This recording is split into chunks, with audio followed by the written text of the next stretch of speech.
मानव की देह तो प्राप्त कर ली है, इतने लोग बैठे हुए हैं, एक दूसरे का चेहरा देखकर बताना कोई एक दूसरे से नहीं मिलता, सबकी डिजाइन अलग अलग है। जरा विचार करना, मेरे परमात्मा ने इतने बनाने में कितना समय लगाया होगा।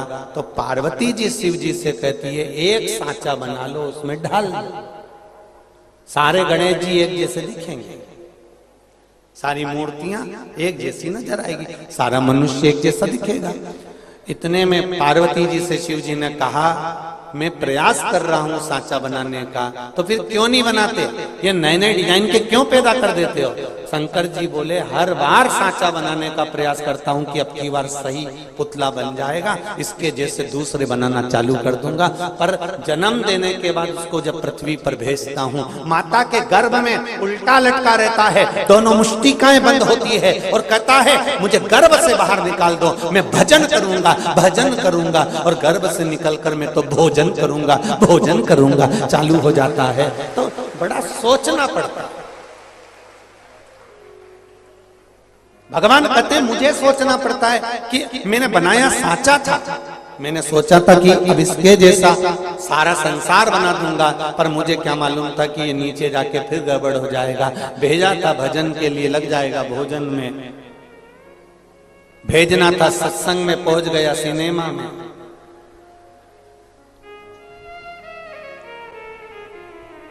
कितनी कृपा करी है मेरे दयालु ने, कितनी दया करी है। हाथ दिए सेवा के लिए, दान के लिए, नेत्र दिए दर्शन के लिए, मुख दिया भजन के लिए, कर्ण दिए श्रवण के लिए।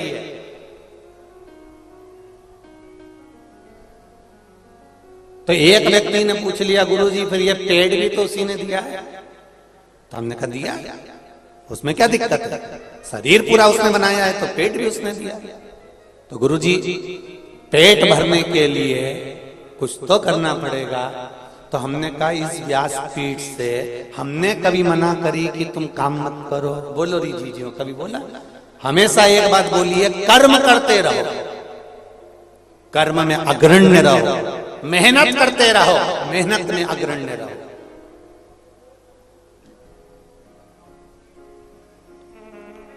जब कर्म में मेहनत में आगे रहोगे और मेहनत करते रहोगे तो ये निश्चित था कि तुम अपनी मंजिल पर पहुंचोगे। गुरुजी अगर मेहनत करने के बाद भी हमारा पेट नहीं भराया तो, मेहनत करने के बाद भी अगर हमारा पेट नहीं भराया तो भगवान शिव की कथा, शिव महापुराण की कथा कहती है, गीता जी में भगवान कृष्ण ने कहा है जन्म मैंने दिया है तो मृत्यु भी मैं दूंगा।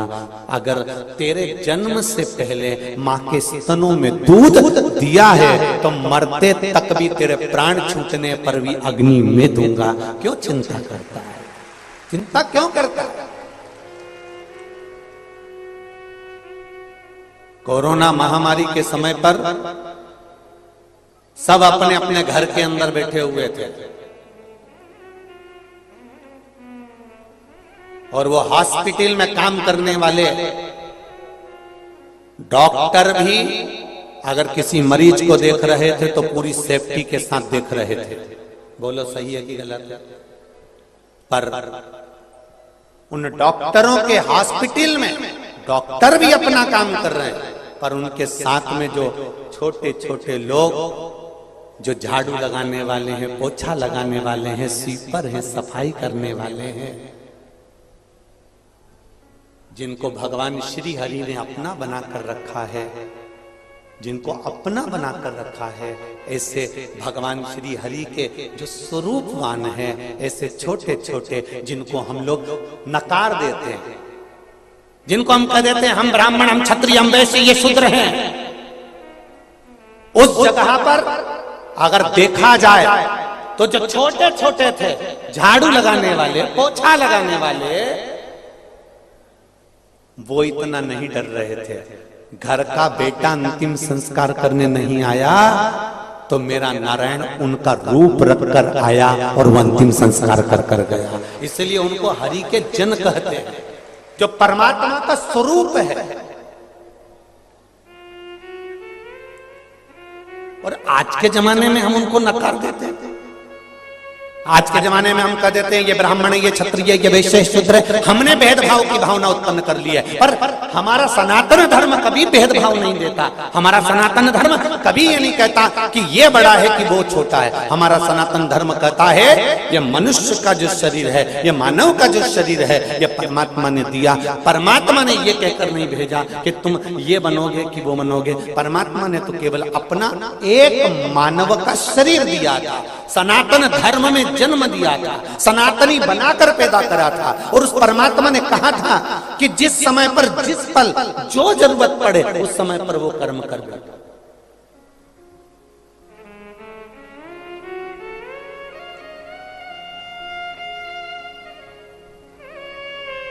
जैसे आपके और हमारे बीवी बच्चे हैं, क्या उनके बीवी बच्चे नहीं थे? वो भी तो संभालते थे, वो भी तो शमशान तक लेकर जाते थे, वो भी तो एम्बुलेंस चलाते थे।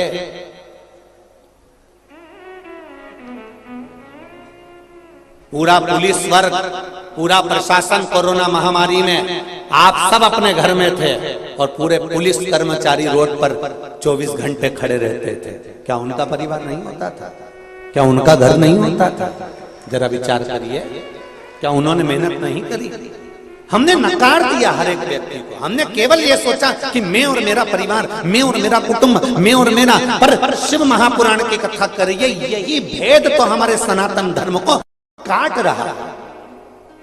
यही भेद तो हमारे सनातन धर्म को नोच रहा है।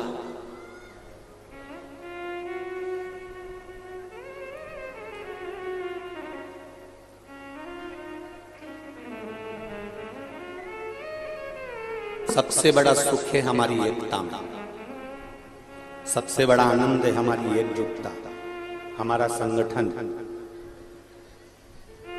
हमारी एकजुटता, हमारा संगठन। आज इतनी संख्या में आप लोग आए हो, लाखों की संख्या में पहुंचे हुए हो, ये आपका संगठन ये दिखाता है। और एक बात और कहना चाहूंगा आज इस व्यासपीठ से, जब आप इतनी संख्या में आए हो तो रायपुर के कई लोग तो अपने घर से निकलना नहीं चाह रहे थे, तो भी आधी रात को आके 10 बजे के बाद अपनी पत्नी को गाड़ी पे लाकर देख रहे हैं आखिर ये हो क्या रहा है।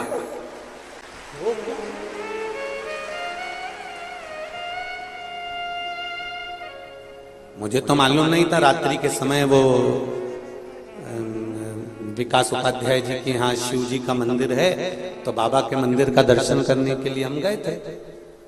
तो वहां से आते आते हमारा एक नियम है, 7 दिन की कथा में एक दिन हम जो लोग ठहरते हैं उनसे मिलने जाते हैं। अब 5 दिन की कथा में कल कई दिन था। हमने बसंत जी से कहा जरा चलिए, और आए, मिले।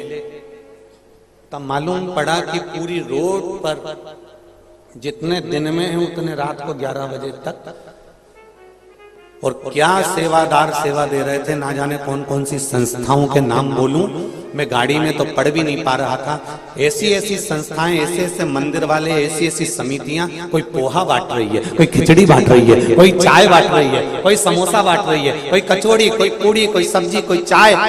पूरी संस्था वो रोड से लेके यहाँ रोड तक सब दूर, और लोग इतने प्रेम से खा रहे हैं, इतने प्रेम से आनंद ले रहे हैं। शायद रायपुर के इतिहास में ये नजारा फिर नहीं देखने को मिल सकता, शायद।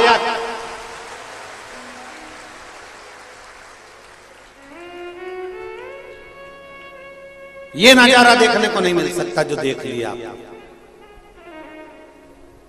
ये आपकी एकता में जो आनंद दिखाया है, आपके स्वरूप ने जो आनंद दिखाया है, तो लोगों को भी हृदय में उमंग उत्पन्न हुई कि हम भी चल के देखें आखिर शिव पुराण में है क्या। जो नी भी जाते थे वो भी एक नजारा देखने के लिए, भले कुछ नहीं, अपनी अपनी छतों पर लोगों ने टेंट लगवा लिए, और टेंट लगा लगा के, कुर्सी लगा लगा कर नजारा देखा, कथा श्रवण करी, भक्ति का। भले थोड़ी सी कथा उनके कानों तक पहुंची, पर पहुंची तो सही। इसमें जीवन की सार्थकता है, इसमें आनंदता है, और इसी को आनंद कहते हैं। सुख और आनंद में क्या अंतर है? बोलो री छत्तीसगढ़ वाली जीजियों और जितने जीजा बैठे हैं। सुख और आनंद में क्या अंतर हो सकता है? शिव महापुराण कहती है सुख केवल तुम भोगते हो, सुख केवल तुम्हारा परिवार भोगता है, और आनंद पूरा समाज और पूरा गांव भोगता है। उसको आनंद कहते हैं।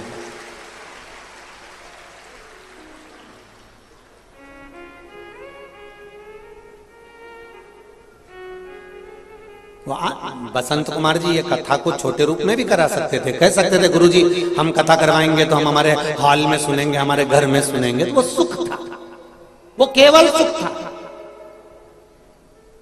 कि स्वयं के लिए जो लिया गया, स्वयं की गाड़ी, स्वयं का आनंद, स्वयं का सुख, वो सुख है। पर आनंद किसको कहा गया है? नहीं। अगर कथा हो रही है तो पूरा जितना भी रायपुर का लोग है और आसपास का लोग है वो आए और इस कथा का आनंद लेकर जाए। जब आनंद लेकर जाएगा तो ये निश्चित है एक पोलियो की दवाई एक बार पिलाई जाती है और पूरी दूर अलाउंस होता रहता है। क्या बोलते हैं? जन्म लिए बच्चे से लेकर 5 वर्ष तक के बच्चे को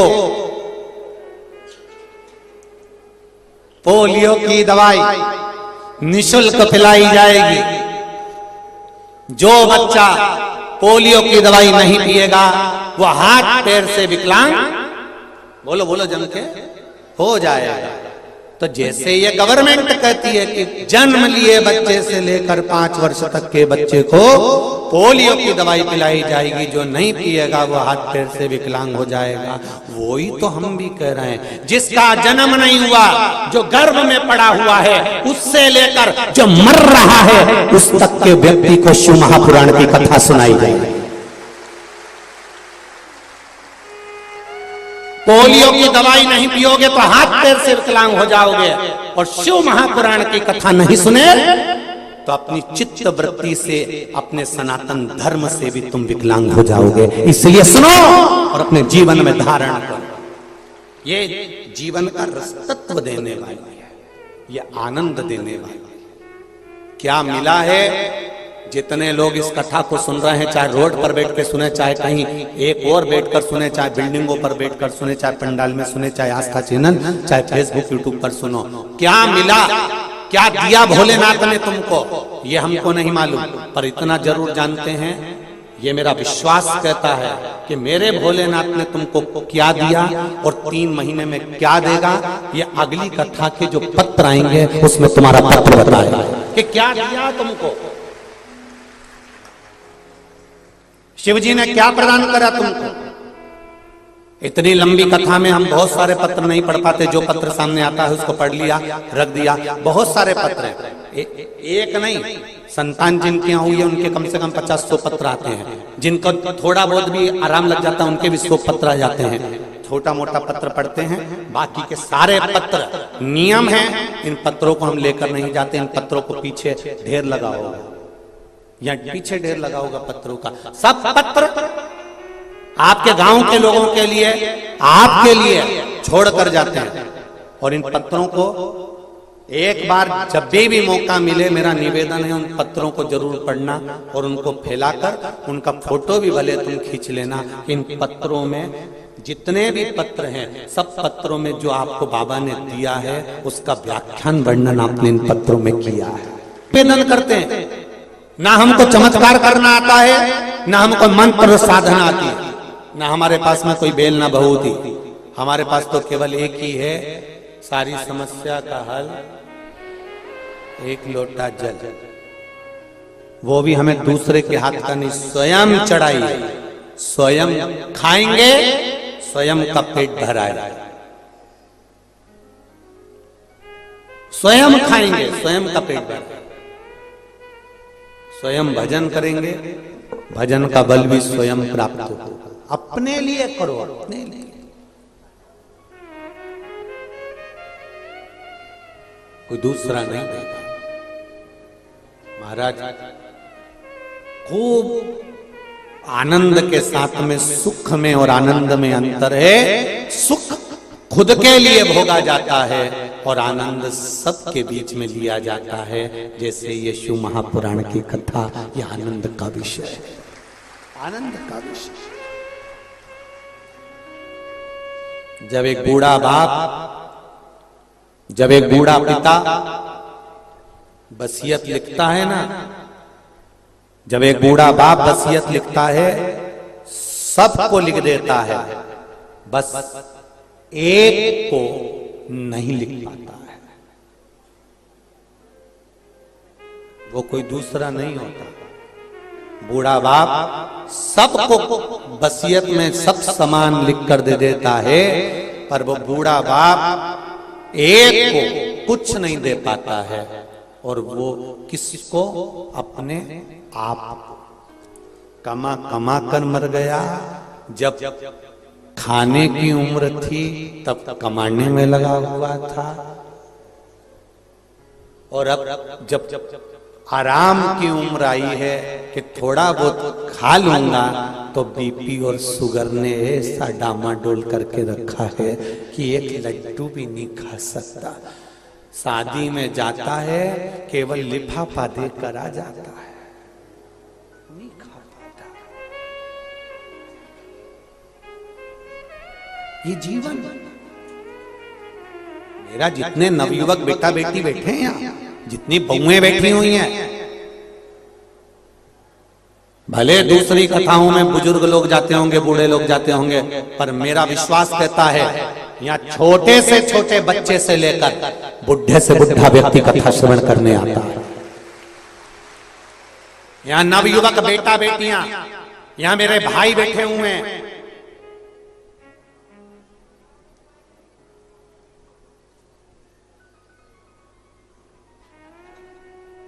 यहाँ मेरे भाई लोग भी बैठे हैं, यहाँ बेटा बेटियां भी बैठे हैं, नवयुवक बच्चे बैठे हुए हैं।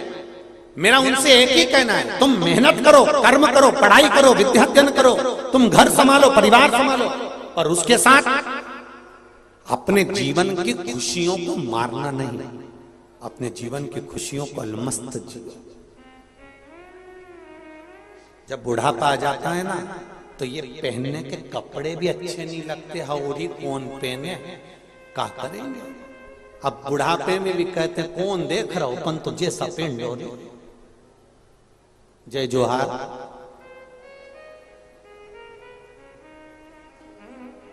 जय जोहार। अब जैसा मिला है वैसा कहा करेगा। बुढ़ापे में एडजस्ट करना पड़ता। बहू ने रोटी ला कर दी, सब्जी ला कर दी, अभी तक जब तक तुम युवान अवस्था में हो, तुम्हें जो अच्छा लगता है तुम बनाते हो। अवस्था तुम्हारी गई, अब जो वो बनाएगी, कौन? चंद्रघंटा। जो वो बनाएगी वो तुमको खाना। वो अच्छा बनाए, बेकार बनाए, जैसा बनाए, और तुम पहले वो में नमक हो चाहे नियो मिर्ची हो चाहे नहीं हो, और तुमको तारीफ करके बहुत अच्छी बनी। दिवाली पे उसमें गुलाब जामुन बनाई और मालूम पड़े ऊपर का गुलाब गायब था, अंदर ऐसी गठान जैसी जामुन जामुन भरी हुई थी। सास को ला कर दी, मम्मी मम्मी लो। मम्मी ने कहा बेटा क्या है ये? मम्मी गुलाब जामुन है। सास ऐसी गुलाब जामुन को देख के कोमा में चली गई। ऐसी इसके ऊपर का काला काला लाल लाल वो काट गया, अंदर की केवल गुठली थी, बाकी ऊपर का गायब था। और मैं छाती पे खड़ी पल्लू लेके, कैसी लग रही?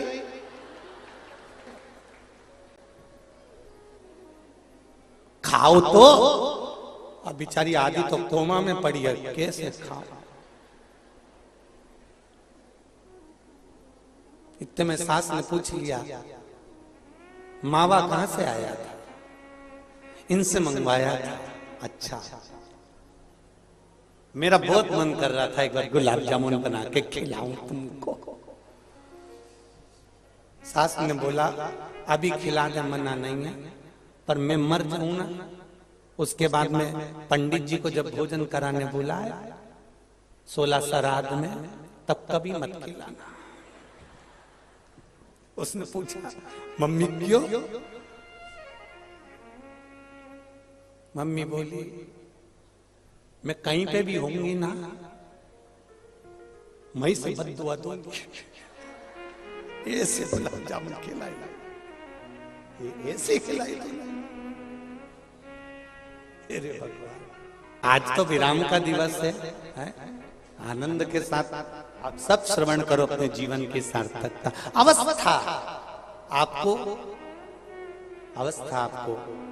यहां वहां भटकाएगी, परंतु शिव कथा कर रही है सबको वसीयत लिखी जाएगी, पर अपने लिए वसीयत नहीं लिखी जाएगी। शिव पुराण कर रही है, शंकर की कथा कर रही है। इसलिए जो तुम कमा रहे हो, कमाने की मना नहीं है, खूब मेहनत करो, दिल से करो, जितने तुम्हारे शरीर की कैपेसिटी है उससे ज्यादा करो, मना नहीं है। खूब कमा, और जितना कमा सकते उतना कमा, पर निवेदन है उस कमाई का थोड़ा सा अंश अपने ऊपर भी खर्च करते चलो, जिससे तुम्हारा जीवन सार्थक होता है। सार्थक शिव कथा कहती है जिन्होंने अमृत पिया उनका नाम आज तक नहीं चल रहा, पर जिनने विष पिया उसका नाम आज तक चल रहा।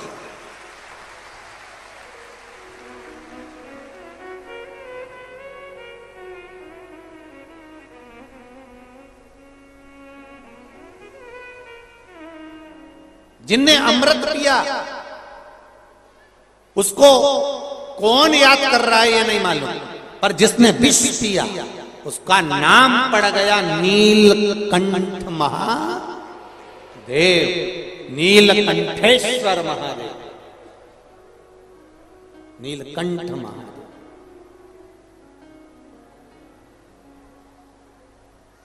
उसका नाम पड़ गया नीलकंठ महादेव, नीलकंठेश्वर महादेव।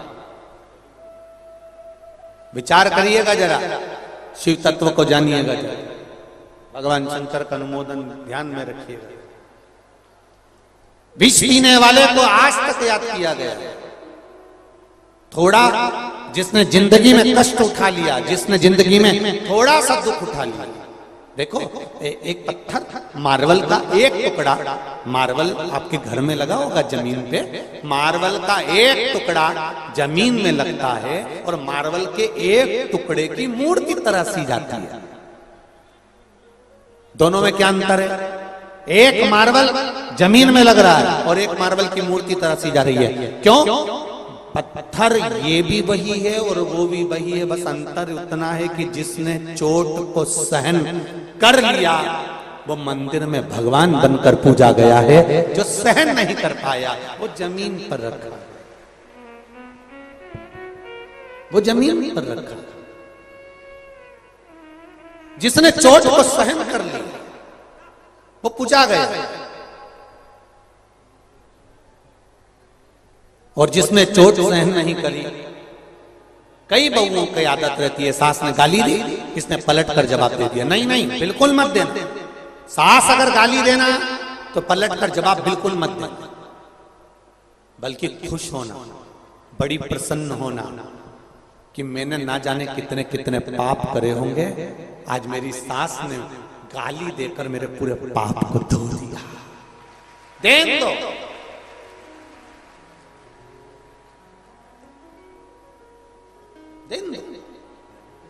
और मेरा बहुओं से भी, सासुओं से भी निवेदन है, अगर बहू कुछ कह भी देती है ना तो थोड़ा सा अपनी वाणी पर संयम रखते हुए कह रही है ना, कहने दो। आपको मालूम पड़ना चाहिए कि संस्कार क्या झलक रहे हैं। आपको कहकर बताने की जरूरत नहीं, आप शब्द कहने की जरूरत नहीं। कह दिया ना, क्या होगा उससे होगा क्या? अच्छा एक बात और अच्छे से समझ लो जरा, छत्तीसगढ़ वालों बहुत आनंद में समझना। कोई आपको गाली दे देगा तो आपका आधा किलो वजन कम हो जाएगा क्या? जम के बोलो जरा। नहीं, जो कपड़े पहने हो वो फट जाएंगे क्या? नहीं। अगर गाली देने से, अपशब्द कहने से, ताना देने से 24 घंटे आपकी बुराइयां निकालने से आपका कुछ बुरा हो रहा है क्या? नहीं, कुछ नहीं होगा। जितनी बुराइयां निकाली जाएगी उतने ही आप चमकते चले जाएंगे, आगे बढ़ते चले जाएंगे। निकाल,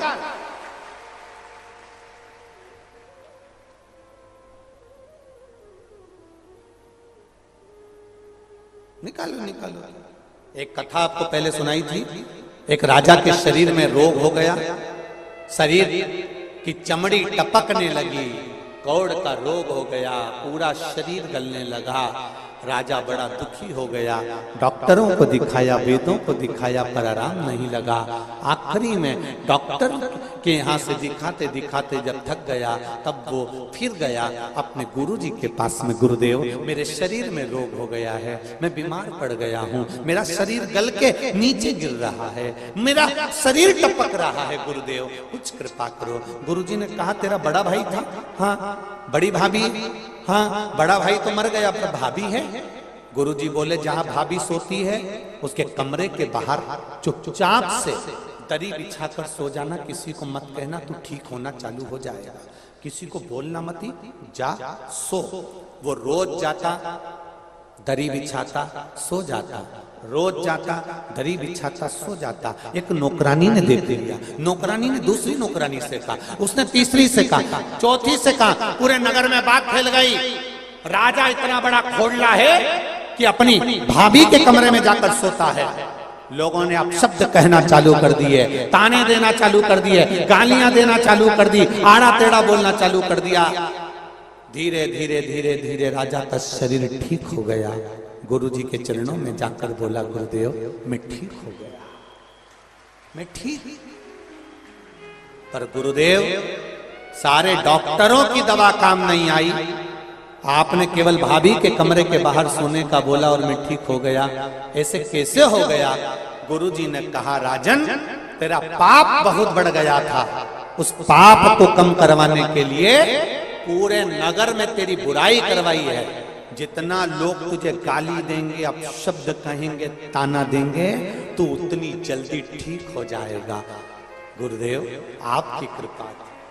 कोई बुराई करे, अपशब्द कहे, ताना दे, गाली दे, आड़ा टेढ़ा बोले, जितने आड़ा टेढ़ा बोलना बोलने दो, जितना अपशब्द कहना कहने दो, जितनी गाली देना देने दो, जितनी गलतियां निकालना निकालने दो। आप अपनी मस्ती में आगे बढ़ते चले, बढ़ते आप उन्नति की सीढ़ी पर बढ़ते चले जाओगे। गाली देने वाला, ताना देने वाला, अपशब्द कहने वाला अपने आप नीचे नीचे नीचे नीचे दबता चले जाएगा। कितनी बार बुराई करोगे, कितनी बार अपशब्द कहोगे, कितने बार ताने दोगे? व्यक्ति एक बार देखेगा, दो बार देखेगा, तीन बार देखेगा, चौथे बार लोग ही कह देंगे इनकी तो आदत पड़ी हुई है गाली देने की, अपशब्द कहने की, ताना देने की। आग लगे बस्ती में, जरा अच्छे से बोलो रे धान का कटोरा वाला, आग लगे बस्ती में और अपन रहो क्या किसको रोइए, चादर तान के सोई। और जो जितना जितना आड़ा टेढ़ा बोले उसके सामने उतना जोरदार सुरमा लगा के चाहिए, उतने क्यों बोल तो बोल, अपने कई दिक्कत। मैं तो चली वृंदावन राणा, मेरे तो भाग जगे, तेरे महलों में आग लगे, मुझे क्या करना, क्या करना उससे? अभी तुम भी रोज रोज कथा सुनने आई होगी, तुम्हें भी देख के लोग कह रहे होंगे अपने आप को कितनी हीरोइन बन रही है। हमसे कह रही है कि इधर बैठ जा, उधर बैठ जा, और बेच तांग तांग के इधर उधर घूमती फिर रही है। तो रुक तो जा, अभी कथा हो जाने, 5 दिन बाद तो फिर देख जे मार।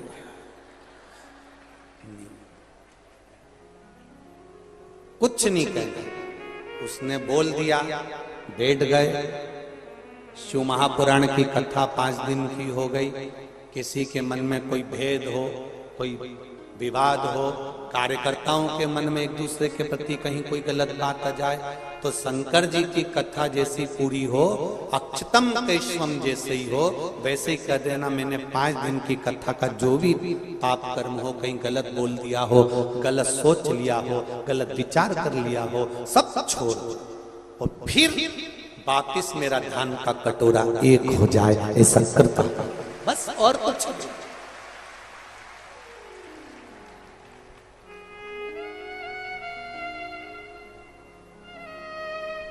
विचार में, अपनी चित्तवृत्ति में अच्छा लेकर, और जितना अच्छा लेकर आओगे उतना जीवन में अच्छा होगा।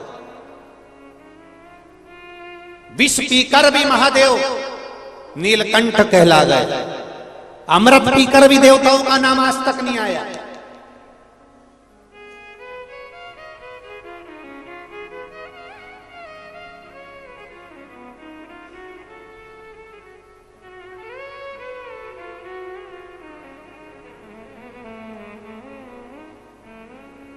पीछे बैठोगे तो सुख में रहोगे, आगे बैठोगे तो थोड़ा तकलीफ में रहोगे। एक जैसे बैठना पड़ता है। कैमरे वालों का कोई भरोसा नहीं कब लिया, और पीछे वाले तो इतनी मस्ती में बैठते हैं, बैग के अंदर जो रखा रहता है धीरे धीरे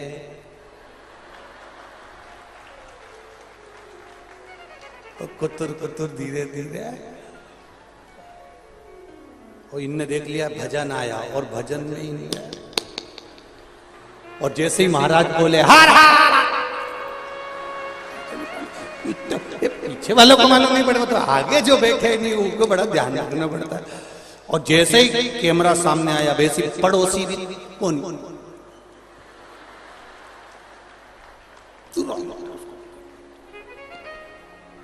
चुप चुप,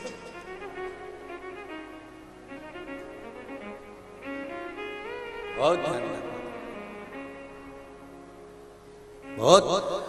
ये जितने भी बड़े बड़े लोग होते हैं ना, जो सामने एकदम जितने बड़े बढ़ते जाओ ना, तो बड़ा तकलीफ में रहना पड़ता है। सब ये पूछना, कोई मंत्री वगैरह हो, कोई बड़े बड़े मिनिस्टर आदि से, बेचारे कितने तकलीफ में रहते हैं। इनका मन भी करे ना किसी से मिलने का तो नहीं मिल सकते, इनका मन करे कुछ खाने का तो खा नहीं सकते। इनका पत्नी भी कहना कि चाउमीन का ठेला, पत्नी से भी कह तेरे हाथ जोड़ चुपचाप रहे, नहीं जा सकते, पूछना इनसे।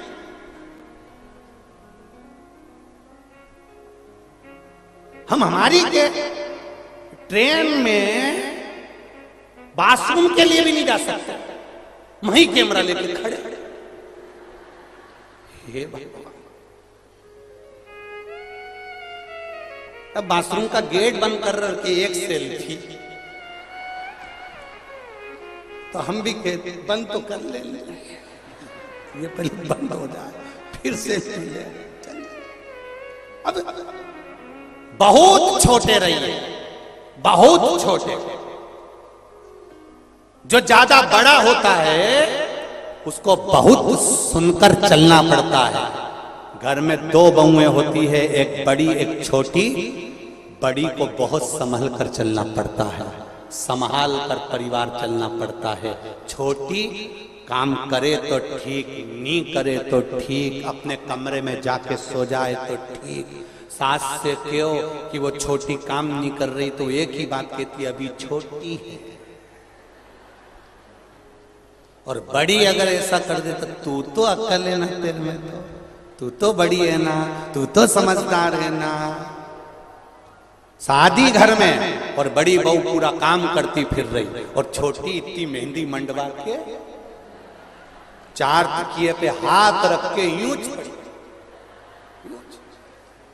और जब मेहंदी मेहंदी मंडा गई, तैयार होके शादी में आगे गई, सारा घर का फैलारा बड़ी वाली उठा रही, और छोटी जाके सबसे पहले पानी पतासा छपका खुआ के और घूमती फिरती बात करती, अपने पति के साथ फोटो वोटो खिंचवा ली, और एक बेचारी काम में लगी रही।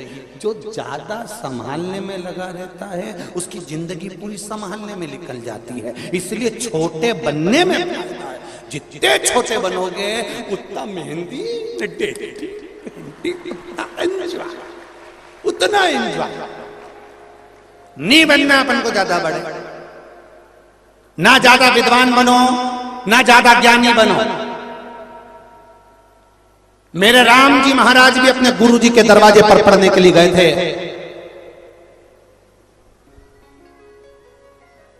तब एक शिष्य ने गुरुदेव से कह दिया था, आप कहते हो यह परमात्मा है, तो फिर आपके दरवाजे पर पढ़ते क्यों हैं?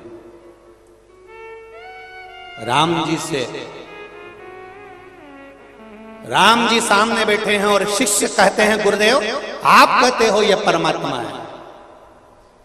भय प्रकट कृपाला दीन दयाला कौशल्या हितकारी, हर्षित महतारी मुनि मनहारी, अद्भुत रूप निहारी, लोचन अभिराम तनु कन्या निज आयु। आप कह रहे हो कि यह भगवान है, तो फिर गुरु के दरवाजे पर पढ़ने क्यों आए? क्या इनमें विद्वत्ता नहीं है? क्या ये विद्वान नहीं है? क्या ये ज्ञानी नहीं है?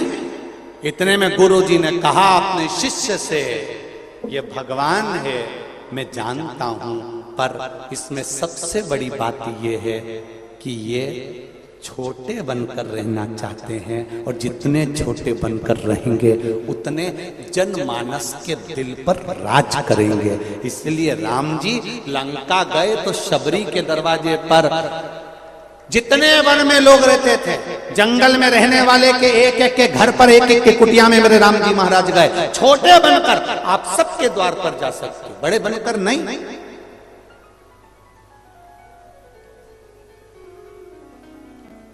हम सुहेला में कथा करने गए, एक किसी भक्त ने कहा आप हमारे घर आना। हम सुहेला में उनके घर गए तो उनका दरवाजा छोटा सा, इतना छोटा सा, दरवाजे पे 2 दिए लगे हुए थे और दरवाजा बहुत छोटा सा। जरा सीखो, आज के दरवाजे बड़े बड़े हो गए, पुराने घर के दरवाजे छोटे होते थे। क्यों? वो पुराने दरवाजे हमको सीख देते थे, कितने भी बड़े परिवार की लड़की आ जाए, कितने भी करोड़पति की बहू आ जाए, हमारे घर में झुक के चलना सीख जाए, नहीं झुकेगी तो माथा भड़क के झुकेगी। इसलिए दरवाजा छोटा होता था, तो बहुओं को भी नीचे झुककर चलना पड़ता था। आज के जमाने में दरवाजा हो गया ऊंचा, तो बहुएं भी बोलते रही डोकरी, दरवाजा ऊंचा है। दरवाजा नीचा होगा तो वो सिखाएगा कि छोटे बनकर जियो, झुक कर जियो, नम्रता में जियो। जितने छोटे बनकर जियोगे उतनी जिंदगी को खुशमय जी सकते, उतने आनंद में जी सकते।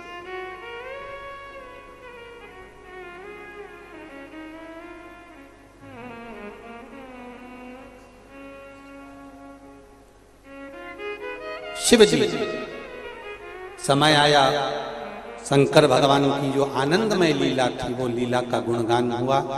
शंकर भगवान पर गौ माता के दूध का अभिषेक हुआ, जिससे उनका विष की तपन कम हो जाए। शंकर जी को जो दूध चढ़ाया जाता है वो विष की तपन को समाप्त करने के लिए चढ़ाया जाता है। शिव जी को जो दूध चढ़ाया जाता है वो हमारे घर की तपन को भी समाप्त करने के लिए चढ़ाया जाता है।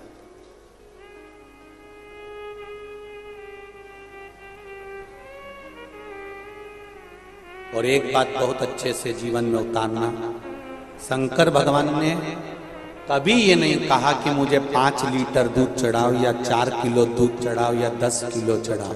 कहीं लिखा पढ़ा तुमने? कहीं पढ़ा हो तो जरूर बताना कि शंकर जी ने कहा कि मुझे 10 किलो चढ़ाओ कि 11 किलो चढ़ाओ। शंकर जी को अगर दूध चढ़ाना है, तुम्हारे घर में ज्यादा नहीं है, एक कटोरी में भी थोड़ा सा 4 बूंद का दूध भी अगर आपके पास में है और पानी के लोटे में डालकर अगर आपने शिव को चढ़ा दिया है तो शिव उसको भी स्वीकार कर लेते हैं। शंकर भगवान ये नहीं कहते कि मुझे इतना देना, शिव कहते थोड़े में भी मेरा स्मरण हो सके। शिव जी को ज्यादा नहीं चाहिए।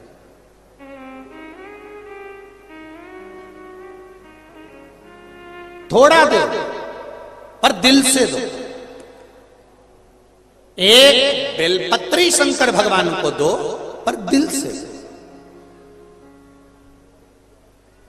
और एक बेलपत्री चढ़ाते समय तुम्हारे मन में यह भाव उत्पन्न हो जाना चाहिए कि एक बेलपत्री का वृक्ष मैं जरूर लगाऊंगी, इसलिए लगाऊंगी क्योंकि मैं मरकर भी चली गई तो मेरे भोलेनाथ को मेरे लगाए हुए वृक्ष की बेलपत्र कोई भी चढ़ाता रहे, इसलिए लगाता। एक बेलपत्र शिव जी को दे रहे हो तो वो दिल दे, ज्यादा नहीं चाहिए शंकर बाबा। पहले के जमाने में तो बेलपत्र चढ़ी रहती थी, सब चढ़ा रहता था, पड़ा रहता था, कोई आता था तो उठाता था। आज के जमाने में तो शंकर जी के मंदिर में बेलपत्र ढूंढना ही मुश्किल पड़ जाता है। जो चढ़ा के जाता है वो दूसरे की उठा के ले जाता है, खा जाता है, क्योंकि औषधि है, औषधि।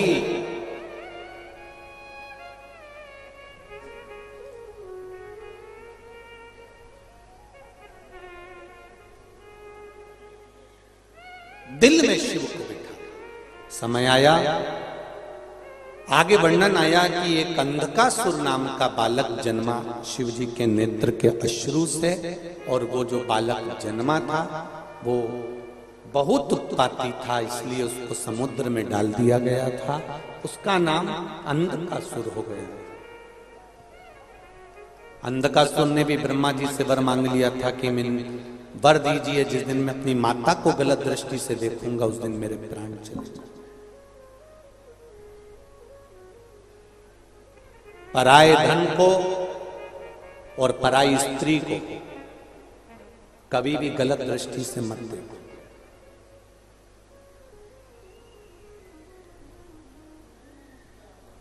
पराये धन को भी अगर तुमने गलत दृष्टि से देखा है कि मुझे ये चुरा लेना है, ये मुझे ले लेना है, वो बर्बाद कर देगा। और पराई स्त्री को भी गलत दृष्टि से मत देखो, उसके स्वरूप को गलत मत मानो। प्रत्येक भारत की भूमि पर जन्म लेने वाली जितनी माताएं हैं उन सब नारी शक्ति में कहीं ना कहीं में माता पार्वती का स्वरूप है, ये जानकर नमन करते हैं। जानकर उसका एक स्वरूप हमारे यहाँ।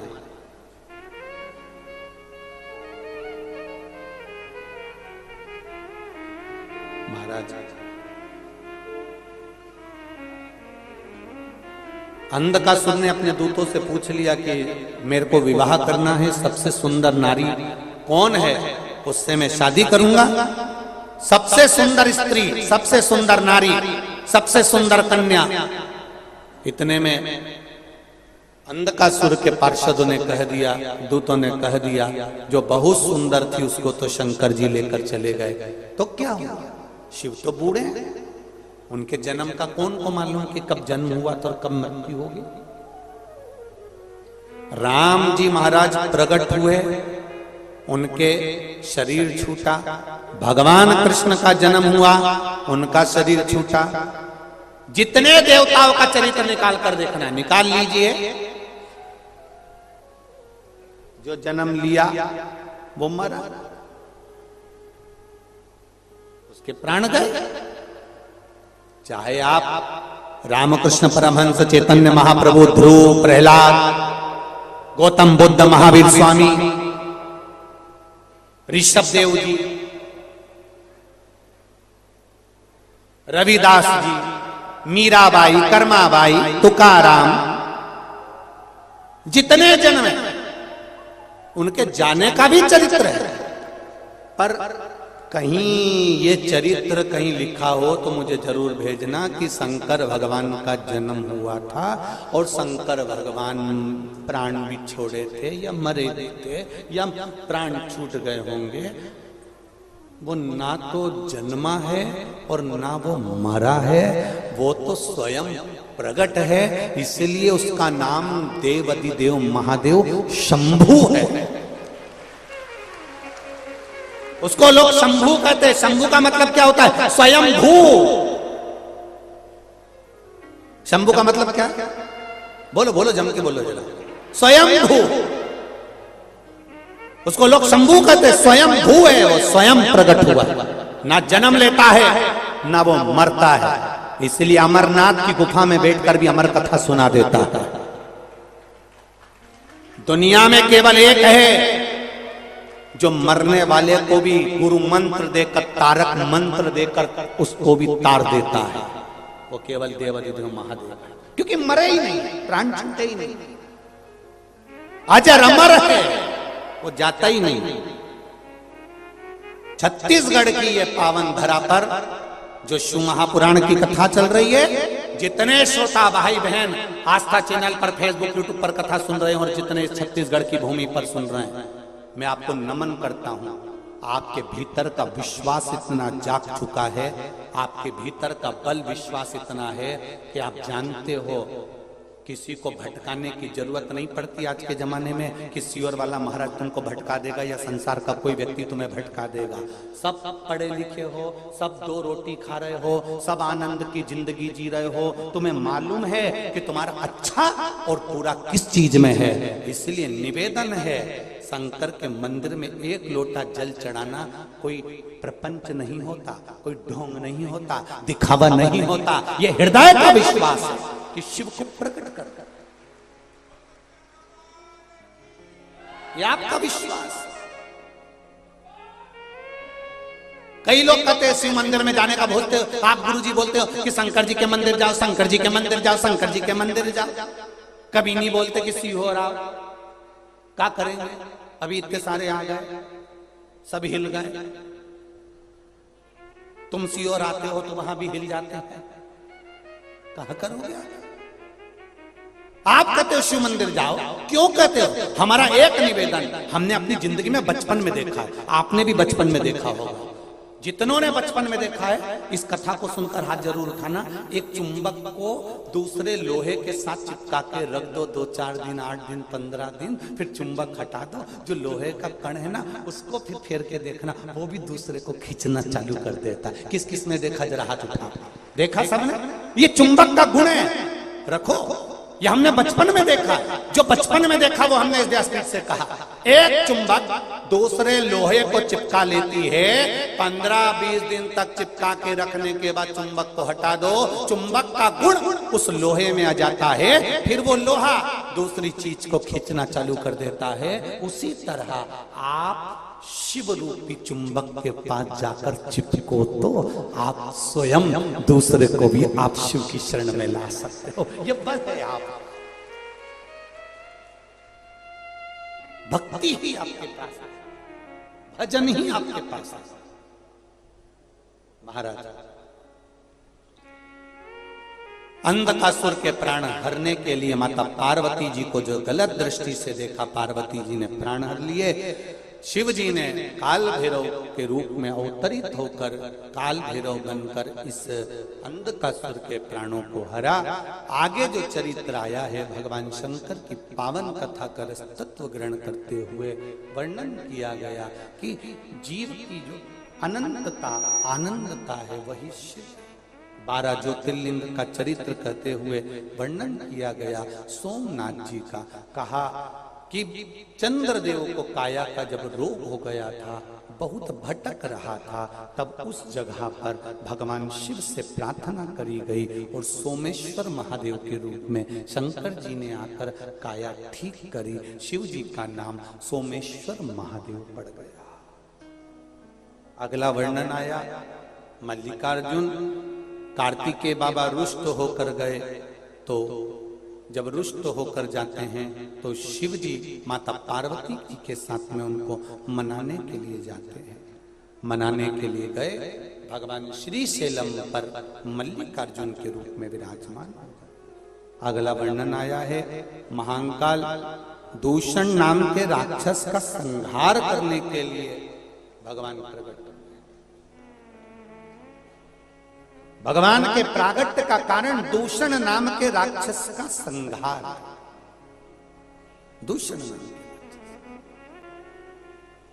दूषण नाम के राक्षस के संहार के लिए भगवान महाकाल बनकर प्रकट हुए हैं।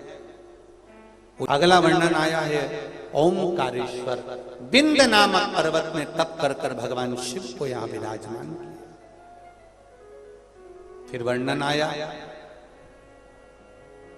केदारनाथ जी का, नर नारायण ने तप कर कर भगवान को यहां विराजमान किया। भीमाशंकर कुंभकर्ण की पत्नी करकटी, करकटी के पुत्र भीम, और भीम ने अपने पिता और ताऊ के वध का बदला लेने के लिए मंदिर देवालय तुड़वाकर स्वयं का स्थापना करवाई। तब शिव जी ने भीम का संहार करा। शिव जी का नाम भीमाशंकर हो गया। अगला वर्णन आया है काशी विश्वनाथ मनु शत्रुपा ने तप कर कर भगवान को यहां पर विराजमान किया। काशी अभिमुक्त नगरी, मोक्ष नगरी। फिर अगला वर्णन आया है त्र्यंबकेश्वर गौतम बाबा पर जब गौ हत्या का दोष लगा, शिव महापुराण की कथा कहती है एक लोटा जल चढ़ाने वाले को अगर कोई पूर्व का भी दोष लगा होता है, किसी कारणवश कोई दोष पूर्व का भी लगा होता है, तो वह भी दोष समाप्त हो जाता है। भगवान पर से त्र्यंबकेश्वर भगवान ब्रह्मा विष्णु महेश स्वयं प्रकट होकर गौतम बाबा पे से गौ हत्या के दोष को मिटा जाता। गौ हत्या के दोष को वो समाप्त कर देते। महाराज देखिए संसार के लोगों ने कितना कितना विचित्र कर्म करा। गौतम बाबा आराम से अपना जीवन जी रहा है। गौतम बाबा भगवान की भक्ति में डूबे हुए हैं। गौतम ऋषि भगवत स्मरण में डूबे हुए हैं। गौतम ऋषि भगवत नाम में डूबे हुए हैं। गौतम ऋषि भगवत भजन में, कीर्तन में, मंत्र जाप में, आनंद में डूबे हुए हैं। और जितने भी वहां लोग रहते थे उन्होंने गौतम ऋषि से थोड़ी सी ईर्ष्या उत्पन्न कर ली। ईर्ष्या उत्पन्न करी तो उन्होंने सोचा करें क्या, इसको तो भगवान की भक्ति में डूबा रहता है, भजन में डूबा रहता है, इसका नाम कैसे खराब करें, इसको कैसे हम नीचे गिराएं। तो उन्होंने सोचा एक काम करते हैं, गणेश जी को गाय बनाते हैं और गाय बनाकर गणेश जी को कह देते हैं कि तू गौतम ऋषि के आश्रम में अपना प्राण त्याग दे। गणेश जी को निवेदन करा, गणेश जी आप गौतम ऋषि के आश्रम में जाके प्राणों को त्याग दो। गणेश जी ने कहा अगर मैं गौतम ऋषि के आश्रम में मरूंगा, गौतम ऋषि के आश्रम में मेरे प्राण छूटेंगे तो गौतम बाबा पे तो गौ हत्या लग जाएगी। गौतम ऋषि पर तो गौ हत्या का दोष लग जाएगा। कई लोग बहुत संसार सागर में ऐसे पड़े हुए हैं जो आप लोगों के पीछे भी पड़े रहेंगे। तुम अच्छा करने के लिए आगे बढ़ोगे, थोड़े दिन आगे बढ़ने के बाद लोग तुम्हारा पांव खींचकर पीछे करना का प्रयास करेंगे। गौतम ऋषि के पीछे भी पड़ गए पर गौतम ऋषि ने अपना भजन नहीं छोड़ा। गौतम ऋषि ने भजन करते रहे। गौतम ऋषि बाबा पर भी गौ हत्या का दोष लगा दिया। वो भी कहकर जाओ गणेश जी महाराज, गाय का रूप रख कर जाओ और गौतम ऋषि के घर में जाकर उनकी कुटिया में जाकर प्राणों को त्याग देना। उंगली उठाने वाले, अपशब्द कहने वाले, जब ईर्ष्या इतनी ज्यादा बढ़ जाती है, जब ईर्ष्या इतनी बढ़ जाती है, जलन इतनी बढ़ जाती है, ईर्ष्या इतनी बढ़ जाती है तो वो कुछ भी कर सकते हैं। इसलिए गौतम ऋषि के द्वार पर गणेश जी को भेजा गया गाय बनाकर। गणेश जी ने समझाया, गणेश जी ने कहा तुम सब भी तो साधक हो, तुम ऐसा क्यों कर रहे हो, क्यों किसी पर दोष लगवा रहे हो? गणेश जी आपका काम है दोष लगाना, आप तो जाओ, बस हमने कह दिया वो करना पड़ेगा। गणेश जी गए, गाय बनकर अपने प्राणों को त्यागा। और गाय बनकर जब प्राणों को त्यागा, गाय बनकर जब प्राण छोड़े, सारे जितने भी उस आश्रम में लोग रह रहे थे उन्होंने कह दिया गौतम बाबा पर गाय हत्या का दोष है, इनको यहाँ से निकाला जाता है। धक्के मार कर निकाल दिया। निकालने के बाद गौतम ऋषि यहाँ वहाँ भटकते हुए रहे और उनकी धर्म पत्नी अहिल्या ने भी कह दिया आप पर जो दोष लगा है उसको मैं समाप्त कर कर रखूंगी। धर्म पत्नी,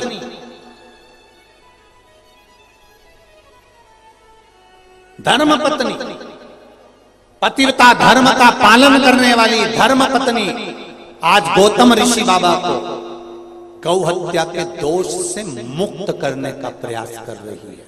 आपसे भी निवेदन है, धर्म पत्नी का पद कोई साधारण नहीं होता। आपकी मांग का सिंदूर वो बल रखता है कि कहीं से भी विजय प्राप्त कर आ सकते। आपकी मांग का सिंदूर वो बल रखता है कि आप कहीं से भी विजय प्राप्त कर आ सकते, उसमें वो बल है।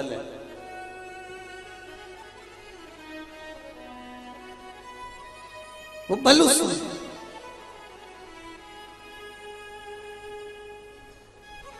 गौतम बाबा की पत्नी से गौतम ऋषि जी ने कहा कि तू अहिल्या क्या कर लेगी? दुनिया के लोगों के सामने मेरे कुटिया में, मेरे घर में गाय मरी पड़ी है, लोग तो यही कहेंगे ना कि मैंने मार दी होगी। दुनिया के लोग तो यही कहेंगे कि मैंने मारा होगा। अरे भाई,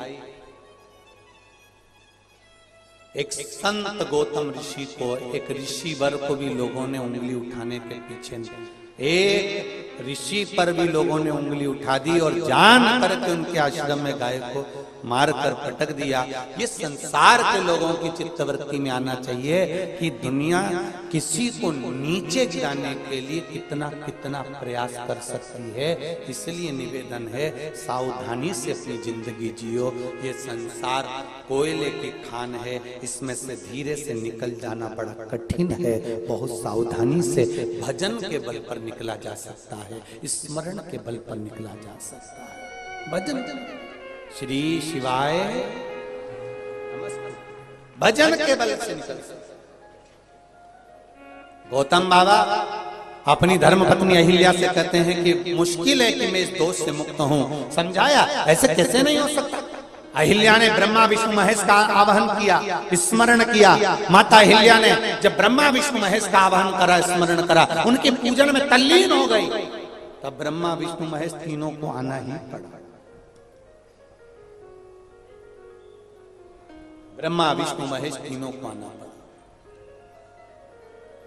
और तीनों ब्रह्मा विष्णु और महेश प्रकट हुए। अंगुष्ठ की आकृति के बराबर उनका शिवलिंग का स्वरूप था तीनों का। तीनों ने प्रकट होकर आकाशवाणी के द्वारा कहा, अरे गौतम ऋषि पर जो गौ हत्या का दोष लगा है ये झूठा है।